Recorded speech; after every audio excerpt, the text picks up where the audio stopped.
Ladies and gentlemen, this is Gamertag Radio. Welcome to a new episode of GTR Retro, and in this episode, we're going to go back where we had Dan Shu.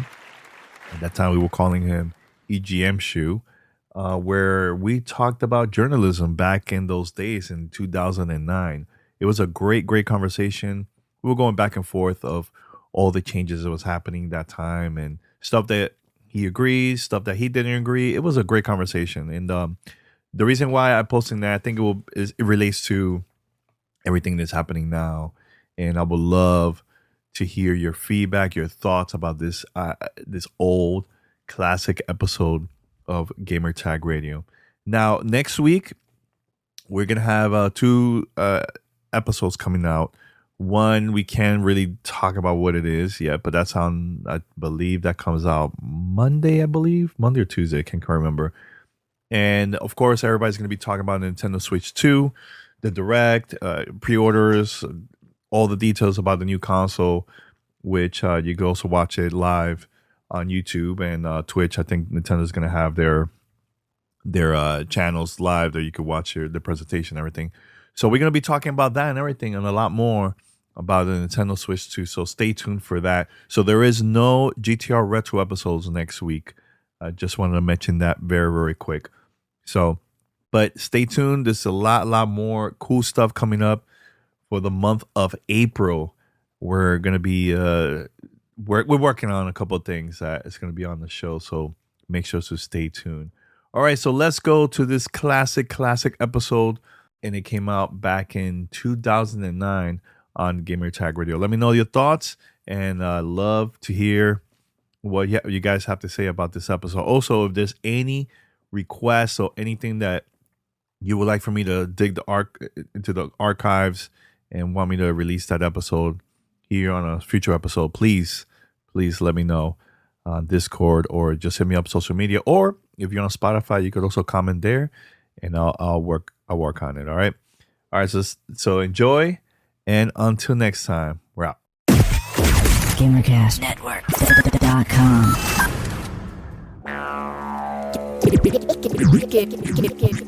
Gamertag Radio. Where's Gamertag Radio?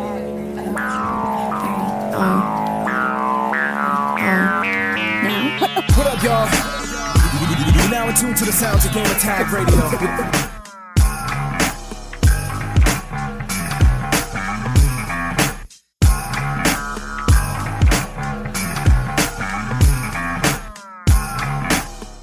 Hey, what's going on? This is Godfrey with Live over here.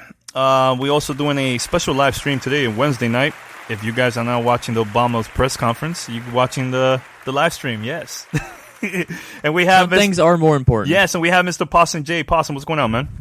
Oh, not much. I'm glad to be here. Yeah. It's a nice day outside, and I'm inside recording a podcast. So. No, definitely. It's all good. And we've been waiting this for a while now, and we finally have one of my favorite writers right now in the gaming community. Let's present right now Mr. Dan Shu from bitmod.com. If you guys don't know who Dan Shu is, he has a very long history in this gaming industry, and he also been on our show a couple times already.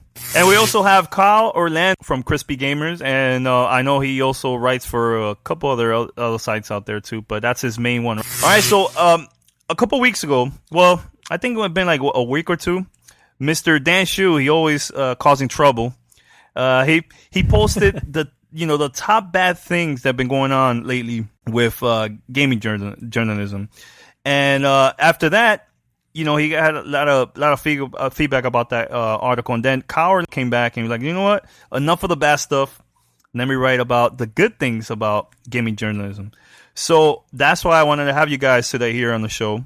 And we could talk about this and all that. You know what I'm saying? So, Mr. Dan Shu, tell us why you posted that stuff, man. All the bad things first. It's really easy to create gaming websites, So, and the thing is, a lot of people don't necessarily have the pedigree or the education or even the kind of drive to do a really good job with that kind of stuff and to just throw up whatever. So I think that's kind of like the basis for a lot of my complaints is just that there's so much stuff out there.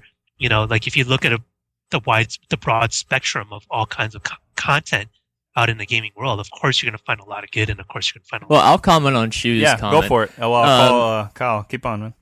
Since obviously magazine, which had been the dominant medium for gaming journalism for since the beginning, basically, and with the advent of the internet and blogging and Twitter and stuff, Dan, do you feel that even if the magazines kind of become a thing of the past, do you think that the professional journalism can make a move to online, and it can still just have that same quality and make itself stand out from all that other stuff you were talking about, or anyone who has a voice on the internet and get their word out? You still think professional journalism will still be the dominant force even online? I mean, definitely it's possible. It's not like that's something that cannot be done. But the problem why you don't see as much of that as, say, what you saw in the magazine world, of that kind of like take your time to report, make sure to call everyone and get your facts straight, because the world of news moves differently in print and online, right? So let's say if I was on EGM and then some kind of Microsoft makes some big announcement, and then we want to get some comments, some feedback, we might have a couple of weeks before a deadline. But meanwhile, if you're a Kotaku or IGN or 1UP GameSpot, you're racing to get that news up there as quickly as possible. So I think when you're in that kind of race to be first, because being first is like the biggest difference in the world between having a tremendous amount of traffic and hardly any traffic, and everyone's linking to the first guy. So then you're kind of in this crunch to say like, okay, well, maybe I didn't get an immediate callback, but I'm just going to put the story up now and figure it out later. Because the other thing you can do online that you can't do in print is to change and update the story you go back and update. Yep. So it's a different world. It's a totally different business. So kind of like a lot of your print sensibilities don't really apply to online unless you say you're doing something like what the Escapist does or Crispy Gamer, and I don't want to sound like I'm bragging or anything, but like BibMob as well, where we're not doing so much the kind of traditional coverage, where like we don't really hardly do any news at all on BibMob, because we'll leave that up to the 1UPs and GameSpots and IGNs and Kotakus and Joysticks to cover. So we're like, those guys are doing a good job. They have huge teams. They have the experience. They're good at it. Why do we want to add to that noise? So we'll do something different. So it kind of gives us a little bit more flexibility to develop stories the way we want to do them. Well, let's see. I guess to continue on Shu's point, even though we've already stated that the internet, since the speed of it, in fact you can update, is becoming the dominant force, even for mainstream news like CNN, stuff like that, have started to turn towards the internet because it's the fastest way to get information out there, period, especially the advent of Twitter. But Dan, do you ever think there'll be a time when magazines can come back? Like, can we ever see a return to print media, or it will just always be in a state of decline? I know it'll never die, since it still is the original medium for news, so I know it's never going to go away completely, but do you think it'll ever come back as strong as it used to be? Maybe if there's something like at the end of that shitty movie Escape from LA, where basically all information and all satellites are down, and then they're back to the dark ages. If something like that happens, but I just can't see that happening in our lifetime, because the internet is so prevalent and it's so easy, and like everyone knows how to use it. And you look at the younger generation, compared to me, like I'm an older guy, and it's like, they don't know what life is like reading magazines and reading newspapers and things like that. It's kind of almost foreign to a lot of younger people now. So as they grow old and that kind of perpetuates, you're just going to have more and more people that's how they're used to getting their information. It's either going to be on their computer or on a mobile device, but somehow electronically. Maybe it'll be beamed right into our heads or something like that. So I think what print needs to do, and like a magazine like Wired, for example, does a really good job of this. Like, by staying relevant, they have to do things where they're not competing directly with online, And we try to do this at EGM as well. We had a lot of history there, so we can't change too much. It's not like if we invented a new magazine, we could do some of this stuff, but we try to evolve it. We did things like we dropped normal templated previews. We dropped the trick section. We try to do more features, more in-depth stories, just because we wanted to stay relevant in the internet age. But with print being so slow, and then and you're asking people to pay for that stuff, and the lead times and the cost of production. I mean, that's a whole nother. We could spend an hour talking about how bad the magazine business is behind the scenes. Besides the obvious, it's just a really antiquated distribution system to newsstands. So many bad things that I just can't imagine getting into that business, or that it'll become a really healthy business again. Mm-hmm. Hey, Kyle, let me ask you this, man. I know you wrote about the good things about gaming journalism. Can you tell us, what made you wanted to do that? Post the good things about, Was it just in spite of Shu? To start a battle. To spit in his face? Yeah, it was just to show him up. I couldn't have him have the last word on it.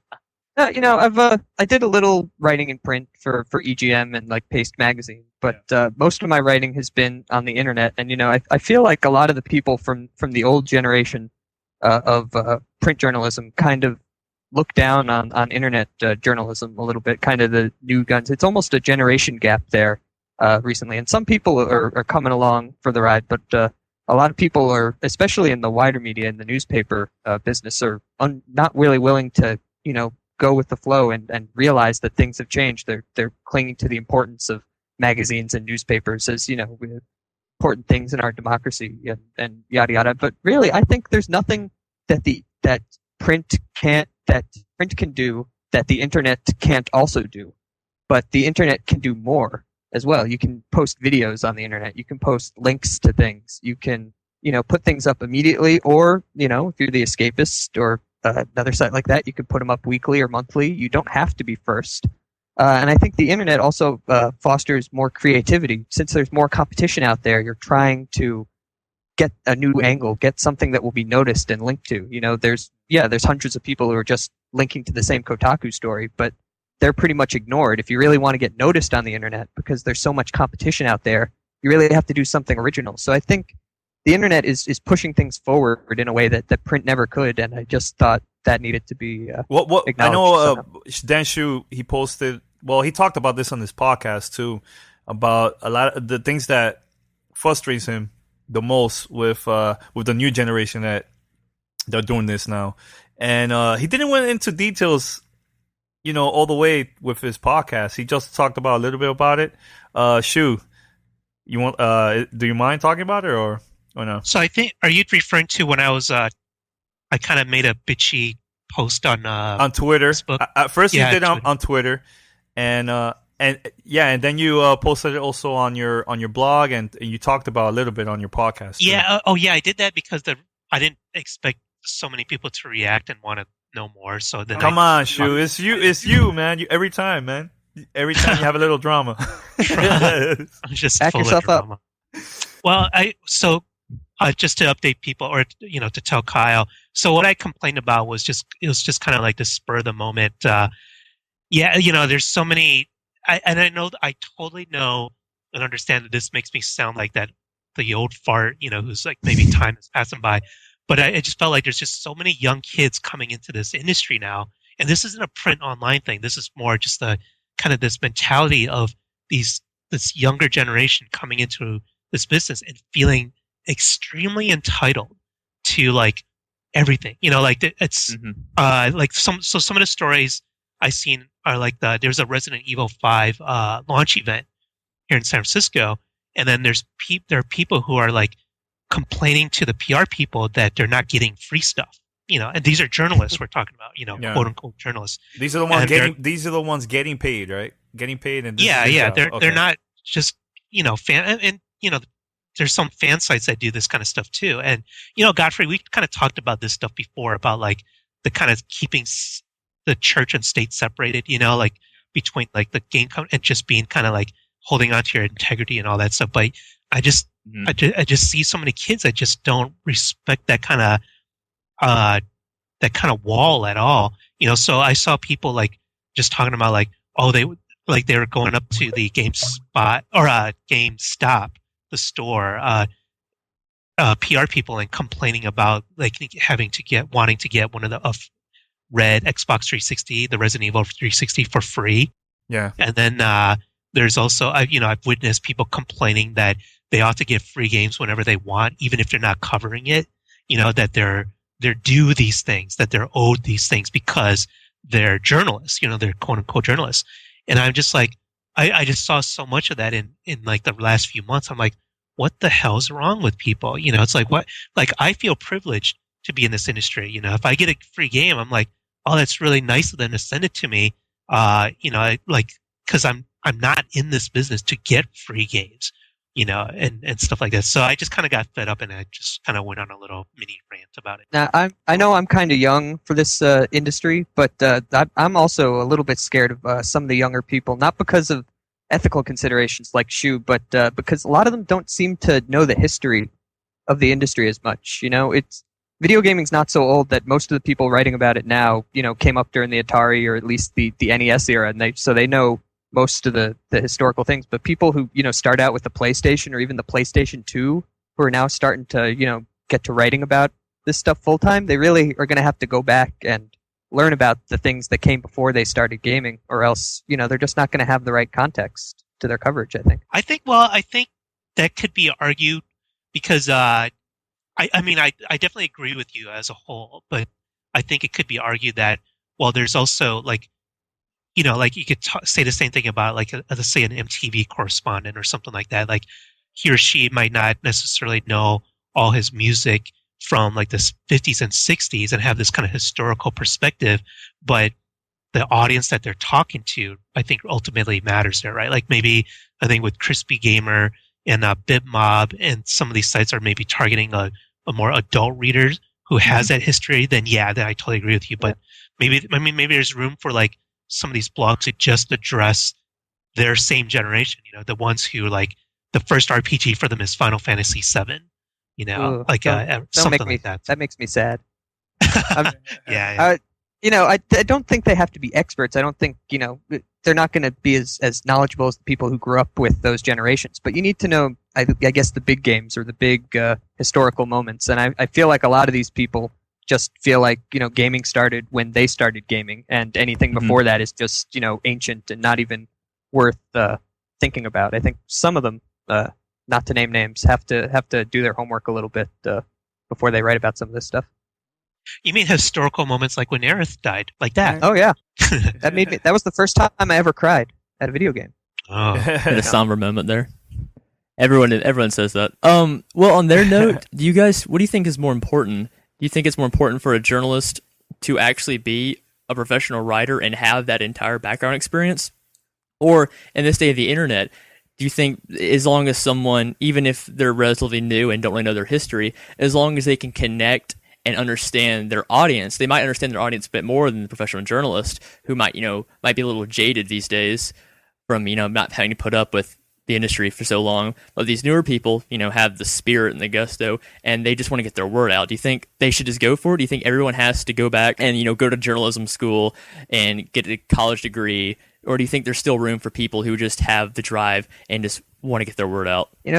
But Brian Crescente from Kotaku just asked about this on Twitter the other day. He asked, would you hire someone with lots of gaming experience and no writing experience, or lots of writing experience and no gaming experience? And I think I would have to go with the gaming experience first, because that takes a lifetime to really gain. If you sit down someone who's never played a game with something like Halo 3 and they try and play it, they're just it builds so much on what's come before it, and unfortunately, that's what gaming is like now, that it would really take them a long time to get up to speed enough to really appreciate the industry, I feel. Whereas writing, you need to be able to write, but I feel like just writing for a few months, a few years, with under the right guidance, you can learn everything you need to about that. And I might be a little biased because, that's where I came from. I've been gaming since I was 7, and I only went to journalism school in college and really learned to write then, so that might be where I'm coming from. But I think it's easier to pick up the writing side than the gaming side. But you still feel it's very important to pursue pursue the writing side. You still think it's important to go for that extra education. Yeah, but I feel like you can gain that experience through doing. Just start up your own blog and write, and write. If you write every day, eventually you'll get better. Someone said write 10,000 pages, and by the 10,001st, you'll be a good writer. And there's something to be said for that, just through repetition and by reading what you write and by, knowing and by reading in general and knowing what you think is good, you will become better at that. I like to add to that too, is because I came from a similar background to Kyle's in terms of I was a gamer first, and I was never really a writer. I was always a serviceable writer, but then when I started, I mean, I don't even want to go back and look at my early writings from like 12 years ago. Right. I'm sure it'd be completely embarrassing, but you should post that though. You should post that on your blog. Yeah, that'd be a good throwback. but the thing is, also to add to what Kyle said, is also like studying other people, like looking at the writers that you admire and seeing what they're doing in terms of like the pacing or the humor or the references that they make. And then you could kind of draw inspiration from that, and also like just get talking to other writers and getting that feedback. Because like one of the probably the person who's influenced my writing the most is a fellow coworker who worked with me on EGM for almost my whole career. His name's Crispin Boyer, and I would just get feedback from him, talk to him, ask him questions, and eventually I think I became a much better writer and editor because of just working by his side. Do you also feel that the community feedback is just as important as your peers' feedback? I don't know if the community really gives feedback on writing so much. I mean, once in a while there's... Well, they like to call out typos. They love to do that. Yeah. That's what I was going to say. Like, you'll see a NeoGAF thread that'll make fun of specific things that people will write, and I guess that's kind of... That's the cool thing. There's a positive spin in that. That's the cool thing. It kind of keeps people on their toes, Mm-hmm. So, but I think they more complain about the message than the actual writing itself. But by the way, but hold on a second, Carl. I'm sorry about this, but I know we have people watching right now, and if you guys have any questions to to our guests, please post them on Twitter, and we'll definitely gonna read it over here live and stuff. So, Kyle, sorry about that. Keep up. Just going back to your last question, I think it really depends on the community you have. A lot of sites, these message boards get into just utter negativity about everything. It could be a great article and they'll just pick it apart as, being biased towards Nintendo or biased towards Sony, or, this guy doesn't know what he's talking about. Even it doesn't matter what it is. It could be the best article about games ever written. They're just overly negative for negativity's sake. It's really hard to police your community out there and keep things on a constructive criticism level. But if you can do that, and if you can, keep things civil, then the internet community is really one of the best things that it's brought to game journalism, I think. The ability to talk to people directly who have the same interests as you, which you really couldn't do during the magazine era unless you happen to run into them on the schoolyard. Now you can connect with people around the world through these gaming sites. I think that's a really good thing. What's funny about that too, Kyle, is today Kotaku linked to one of our stories, and as everyone, Kotaku's a huge site, huge referrer, and we were just watching the traffic climb up. Like you just see those little spikes that come when a big site like that links to you. So, like the writer was talking about how it was like averaging about 20 or 30 hits a minute, and then it was just kind of that immediacy and that instant feedback that you're getting from the readership is something that you never had in print, and could be really rewarding. It could kill you too when you've spent a lot of time on a story and you realize no one really cares. Yeah, I hate that.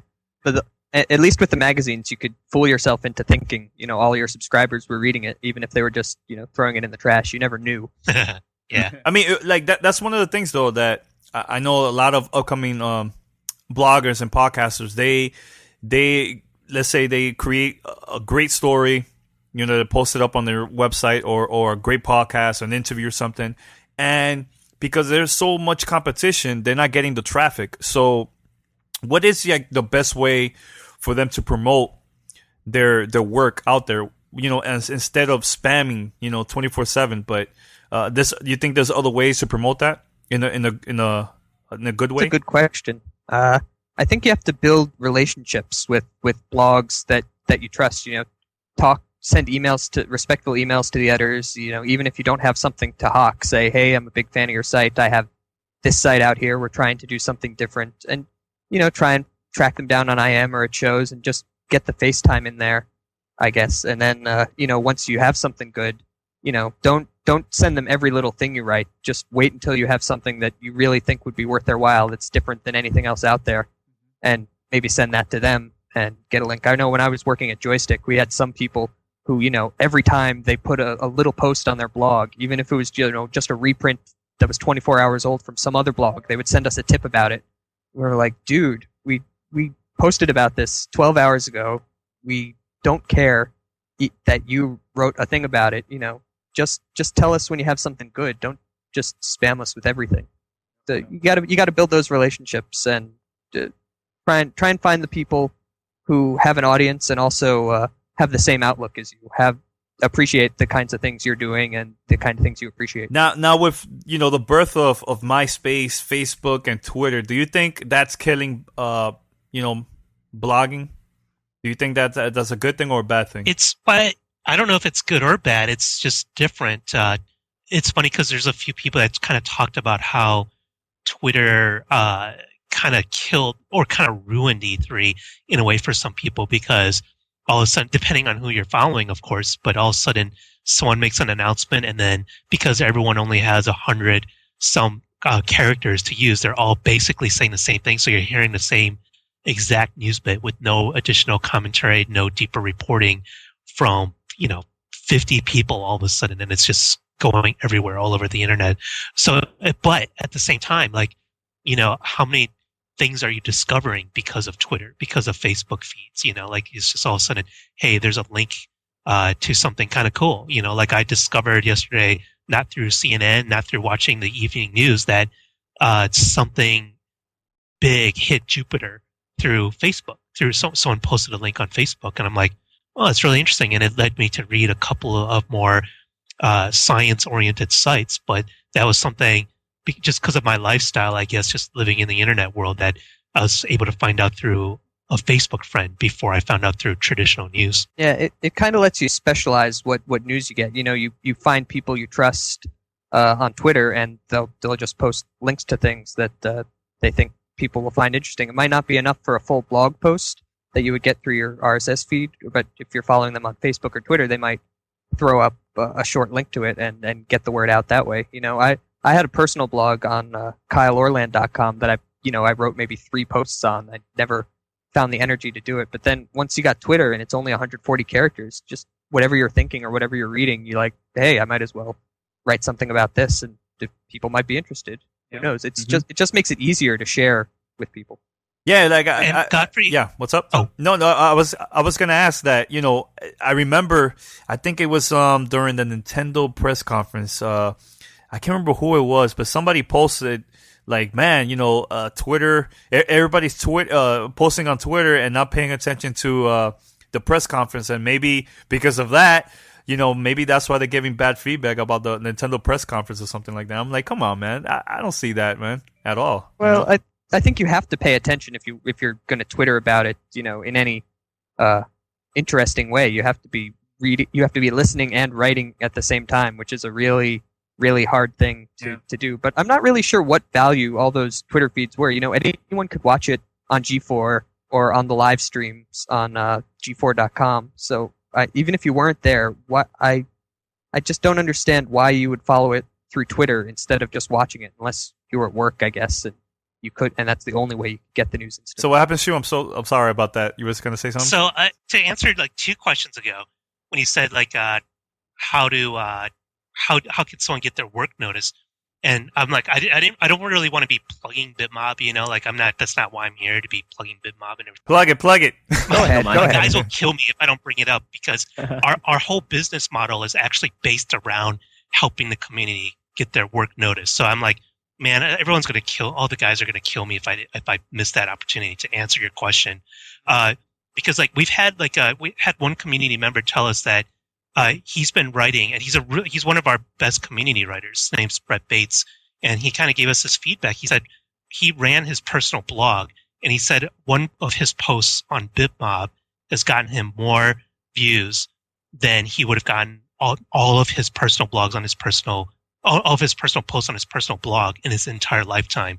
So that's kind of why we created the business, because we didn't want to do the same thing everyone else is doing and go head to head with these really established guys. And we're like, let's work with the community. So it's kind of a designed to be a place to kind of get your work noticed by more people. I had to throw No, that. It's okay. I really like that idea, to be honest. Yeah, it's a really cool idea. Yeah, it's been great because like people get really excited. Like, and some like the last couple of days, like the ECA newsletter has linked to a couple of the community stories, not even stories that we wrote, just the stories that our community had put together. Like Kotaku's linked to some community stories. Like a big story we had recently was put on N4G, and it was another community story, and then it's really awesome watching these guys get excited because they never had this kind of outlet before. And the guy who got his story put on N4G was twittering about it. That's how we found him on Twitter, and he was like kind of like his mind was blown, like because he was counting the number of hits because you could go on Bitmob and see how many hits your story has gotten, and he was like, well, it's up to 3,000 now, and it's up to 5,000, and he just couldn't believe how big his story was getting, and it was so happy. And that was for us super rewarding, like not only from a business perspective, obviously, but just to see like, hey, we were able to help these guys out, help them get their work noticed. And not only that, I mean, think about it. You could be helping the next big game journalist writer get a start. I mean, one of your guys could be the next Dan Shu. I love that idea. Oh, Cal Orlando. You don't want to be the next Dan Shu. That's a dead end life. But there are people like that who like I think Sam Kennedy, who's the editorial director of 1UP, I think that's how he got his start. Was he was doing some writing for Gaming Age, which was just this kind of tiny site at the time. James Milkey, former EGM EIC, I can't remember their exact stories. Greg Seward as well. These are guys I've worked with before that have all gotten their start really, really small time just by writing, and then someone eventually noticed them. Like it might take longer for some than others depending on where you're writing your stuff, but yeah, I mean, it's, some people, that's how they get their start. It's just like what Kyle said, just like writing, just get out there and write, and hopefully someone eventually will notice it. Well, I have this question for you guys. Do you think E3, it was more open to the smaller sites and to the community? Do you think that was a good thing or a bad thing in your opinion? Yeah, I think it's good too. I think this year they kind of struck the right balance. I think it was 3 years ago now, before the big contraction. It had just gotten way too big. There were like 70 or 80,000 people in the convention center, I think, and it was really easy to, for a site that started, half a month ago to just get credentials and get in. I think now they're doing a good job keeping out the real FACO sites and getting some sites that are well established but not huge, which is good. You want that kind of diversity of opinion, but you don't want the people just getting media credentials just so they can get in and stand in front of you in line for the hot new game. Yeah, that's what I was going to say is like, back then they're just people who just want to play the games. They're not really covering it. And it's not really, if we're talking about, okay, this is like maybe something like E4All, where this is a public convention and it's designed just for consumers to get their hands on the games to see if they want to buy it, like a bunch of demo stations, then okay, sure, yeah, let everyone in there because that's what the show's for.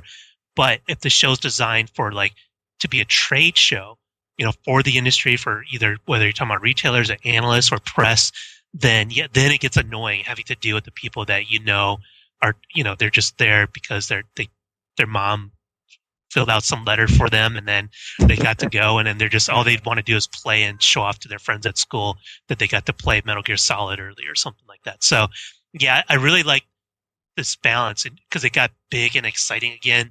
We got some of that glitz and glamour back without the bad crowds. I mean, on the note of E3, I mean, I personally watched all three big press conferences on G4, and for the first time in a good 3-4 years since it used to be huge, I really got that sense of excitement.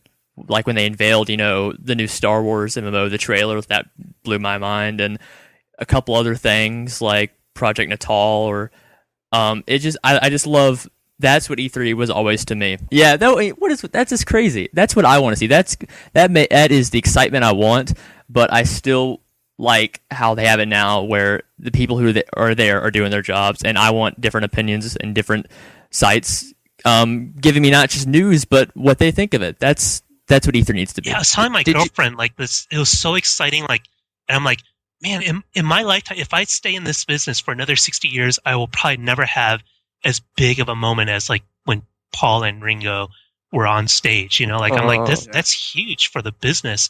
Yeah. And I think part of it is that we've had 2 bad E3s, so everyone did a really good job between the organizers and the companies of saving some of the big announcements. Yeah. Sony kind of got screwed with the PSP Go leaks, but otherwise, in terms of like, hey, we're going to have the Beatles there and Project Natal and motion controllers for Sony and Super Mario Galaxy 2 and all these big, big announcements, I think they did a really good job of saying like, okay, hey, we're all in this together to make E3 feel special again, so let's sit on this stuff. We're not going to show it at GDC. We're not going to show it at pre-E3 events, and just let E3 be as exciting as it's supposed to be. And I think that helped a lot. You had to mention Paul and Ringo, didn't you, Dan? I was in an airplane instead of at the Microsoft press conference when they came out on stage. So did you hear me? Did you hear me earlier when I said we will never experience anything like that again? I'm trying to convince myself that it wasn't that big a deal because they didn't sing a song or play the game. I thought it was a huge deal. I was like, "This is the first time it I wasn't. Ever kind of teary-eyed." I missed nothing. It wasn't that important. Hey, Shu, I know a couple of days ago you posted something on Twitter that you've been playing a lot of the Beatles Rock Band. Yeah, I mean, it was a demo. They brought it by, and then we were lucky because just timing-wise, it worked out. So we got a 3-hour demo, so that was like pretty crazy. And the thing, I don't like music rhythm games. I'm really bad at them. Like even if you give me a guitar and you put it on easy and only have 3 tracks, 3 notes to worry about, I still do really poorly. Like I'm terrible at these games. But I'm no good at this game either. Like I can't sing. I can't play the guitar. I don't even want to try the drums because I know I'll suck. So what are you gonna do? Just be there in the crowd? Just look? Well, I eventually warmed up. Like I let my friends play and the other Bitmob people play a little bit, and then eventually I'm like, okay, people understand that we're all not going to be great singers and stuff. And since there's 4 people and I could play on easy, maybe as long as I don't lose it, or as long as I don't fail, I should be okay. But it's just that music is so good, like you take a song like Yellow Submarine, it's just so fun and easy to sing, It's actually, they're not easy to sing. A lot of these songs I'm like, oh, I know how to sing the Beatles, and I don't. It's just, I'm terrible. But as long as you have fun, that's what's important. Definitely, man. Those 3-part harmonies can get tricky. Oh, yeah. Oh, for sure. Hey, what about Kyle, man? Anything else going on with you, man? And and the website, any upcoming projects? Well, tomorrow got a big story going up about. Have you seen those Professor Layton Twitter accounts that came up over like the last few weeks? Heard about it. Yeah, it looked like it was like a viral marketing campaign from Nintendo to promote the new game coming out next month, but it turns out it was actually just one guy who actually was a journalist for a site called Gaming Vice, who started up a Twitter account because he didn't think Nintendo was promoting the game enough. He got thousands of followers, and he got other people to play along, role-playing other Layton characters, and then, after a few weeks of this totally in character, he revealed himself, and, a lot of people were pretty mad about it. It's really interesting story. But I think that's a pretty cool story, though, man. Why be mad at him though for that? I think that was cool. Maybe I'm biased because I love Layton so much. Yes, it was a kind of mixed reaction. Some people were happy. It was they thought it was entertaining. They didn't care. Some people were like, why is it your job to promote this game? Why aren't you being an objective journalist about it? Why are you? If you're not being paid by Nintendo, why are you going to all this trouble just to promote the game? So I tried to cover all the sides of it. I don't want to give away too much of the story, but it'll be going up tomorrow. Are you interviewing this guy? I talked to that guy and the other guys who played the other Twitter characters. Yeah, they gave their views on how they got into it. What they thought about the fan reaction. The first guy has 2,600 followers now. And he's posting, Layton style riddles every day, and people respond with the answers. It's kind of collaborative puzzle solving. It's really interesting, and it just grew out of nothing over the last month. Oh, that's awesome! That's crazy. Word of mouth, man. Yeah, totally new way of playing games online, kind of. A very nice benefit of Twitter, I must add. But see what I'm saying? Like that's what I'm talking about. Like you just gotta be creative out there, man. Like Kyle Orlando, he's coming up with stories like this. And I know Dan Shu and his crew always posting stuff too on their blog, so that's a good thing that you guys keep it fresh. It's not recycling news 24/7. You know what I'm saying? Yeah, there's plenty of sites that do that already. I think they're going to crowd out any wannabes that are just going to do that. They got in first, and they're doing it so well. There's really no room for more sites like that unless they have a really fresh angle or a really fresh community thing like that. I know, Kyle, you posted this on your website about the good things, and one of them you posted about podcasting. Yeah, what you think of podcasting now? Because I've been podcasting for a very long time, since like before iTunes and all that. So, compared to back in the days and now, what you think about podcasting? What's I know you posted that.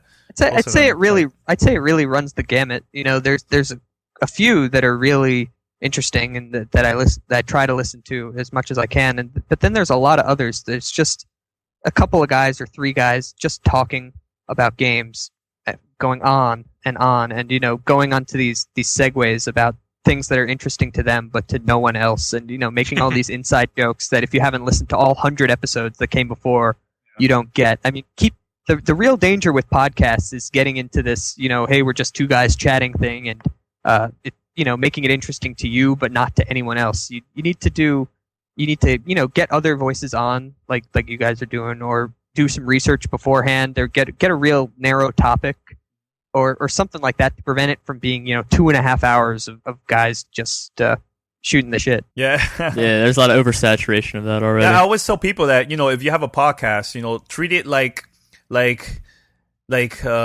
me personally, I'm very picky. So I like to take my time with the editing. Like I see this as an art, like an art form. I don't want to just record it and just release it like that, all sounding crazy. People are not taking it seriously. Same thing with writing too. You know what I'm saying? Like if you're good with writing, take your time with it, man. Don't rush it. And at the same time, be creative too. Something original. But it's like anything else on the internet, though. I think the good ones tend to get an audience and tend to keep going.